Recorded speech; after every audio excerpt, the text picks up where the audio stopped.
النهارده هنعمل الكشري المصري، كشري الحله الواحده وصلصه الطماطم المتسبكه وطالعه صح، وازاي عملنا المكونات كلها في حله واحده، وكمان ازاي عملنا الدقه الصح، وازاي البصل طالع مقرمش زي بتاع المحلات بالظبط. يلا بينا. اول حاجه هنبدا بيها هي البصل. هنقطعه بنفس الحجم اللي شايفينه ده، وهننزل عليه بمعلقه من الدقيق ومعلقه من نشا الذره، وهندربه كويس. ولازم مهم جدا ان احنا نصفيه من الدقيق. ليه؟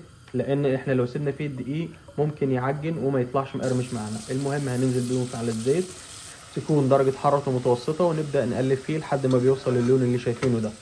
مهم جدا ان احنا بنحط نشا الذره لان هو اللي بيخليه مقرمش.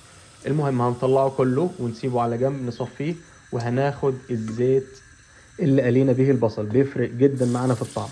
المهم هننزل بالثوم المبشور، وكمان معاهم ربع بصلة مبشورة، وبنديهم تحميصة، وبننزل عليهم بصلصة الطماطم وبندربهم. وبننزل بالبهارات، بتكون ملح وفلفل ومعلقة كمون ومعلقتين كزبرة وربع معلقة من السكر عشان يقلل الحموضة بتاعة صلصة الطماطم. المهم هندربهم كويس قوي مع بعض، واول ما بياخدوا غلوة نوطي عليهم ونسيبهم يتسبكوا براحتهم. اهم حاجة صلصة الطماطم تكون متسبكة صح. بعد كده في نفس الزيت اللي قلينا منه البصل بننزل بيه الشعرية، وبعد كده بنكون احنا حاطين العدس في مية بتغلي لمدة ربع ساعة، لان بياخد وقت كتير في الطبخ، فمهم جدا ان احنا نسيبه ربع ساعة في مية بتغلي. بعد كده بننزل بالمكونات ورا بعض، بننزل بالرز برضه بنديله تقليبة، وبيكون عندنا كمان كام نوع من المكرونة، فهننزل بانواع المكرونة المختلفة ورا بعض، وكمان الاسباجيتي. وبنضيف الميه تكون بتغلي، وبس مش هنحط اكتر من ان احنا الملح حسب الرغبة.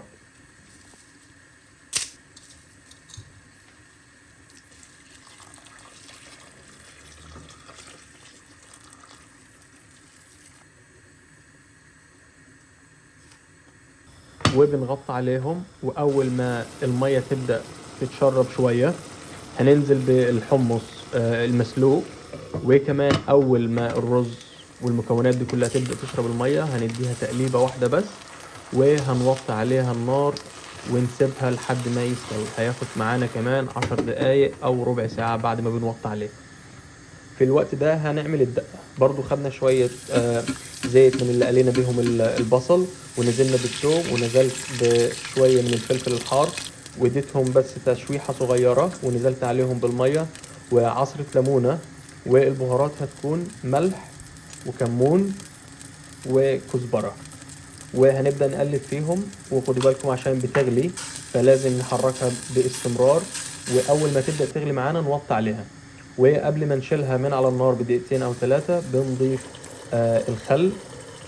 وليه بنضيف الخل في الآخر؟ لأن الخل ممكن يخليها تمرر، فبنضيفه في الآخر.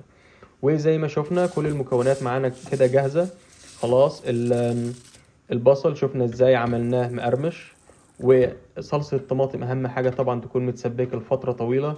وهنا خلاص الكشري بتاعنا كله جاهز، والدقة جاهزة، وهنصفيها من التوم والحاجات اللي فيها عشان ناخد دقة خالصة تماما زي ما انتم شايفين. وهنبدأ نقدمه بالشكل ده. جربوه، خدوا الوصفة دي زي ما هي بالظبط، ما تغيروش فيها اي حاجة، هتعجبكم جدا. وبالهنا والشفا.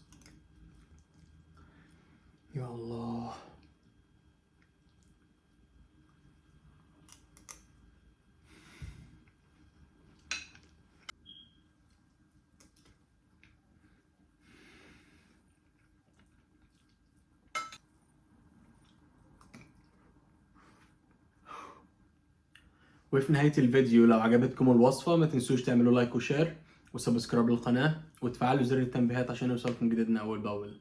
والسلام عليكم ورحمة الله.